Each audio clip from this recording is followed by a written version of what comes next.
du soleil, mais un peu moins chaud, Laurent Cabrol. C'est vrai, ce matin, nous ressentons cette petite fraîcheur. Ah, une laine supplémentaire n'est pas à exclure. Vous l'avez. Surtout actuellement sur les régions de la moitié nord, où les températures se situent entre 7 et 10 degrés. Donc nous avons baissé par rapport à ces jours derniers.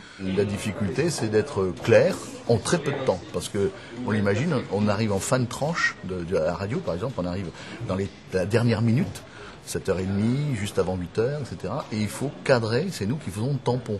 Si les petits camarades avant ont été trop longs, eh bien c'est nous qui prenons. C'est-à-dire que nous, on nous dit, au lieu de faire 1 minute, eh bien tu vas faire 50 secondes.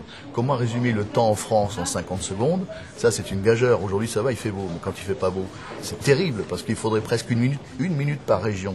Alors il y a 22 régions, il faudrait 22 minutes pour faire un bulletin météo correct. Alors là, nous avons 1 minute pour tout résumer.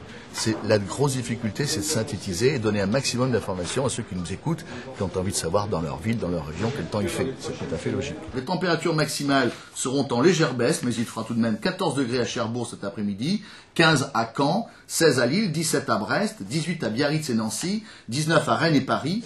Ah ben il y a toujours des auditeurs qui s'estiment mal servis. Et notamment un auditeur qui m'écrit régulièrement, c'est un ayatollah du kilomètre par heure, parce que la vitesse des vents, il faut dire 100 km par heure et non pas 100 km heure. Or, pour aller plus vite, on dit 100 km heure parce qu'on est pris par le temps. Et chaque fois que je dis 100 km heure au lieu de dire 100 km par heure, je reçois une lettre. Bon, il se reconnaîtra. Autre anecdote, il y a des fous de leur région. Il y a un monsieur à Clermont-Ferrand, il s'appelle Jacques. Si je ne donne pas la température à Clermont-Ferrand, il m'écrit. Parce qu'il faut que je donne la température à Clermont-Ferrand tous les matins. Bon, il y a ceux qui sont dans les régions où il fait toujours beau. Les Bretons en général, ils estiment qu'il fait toujours beau chez eux. Et c'est là où la nuance de la perception, c'est-à-dire que pour un Marseillais, un nuage dans le ciel, c'est du mauvais temps.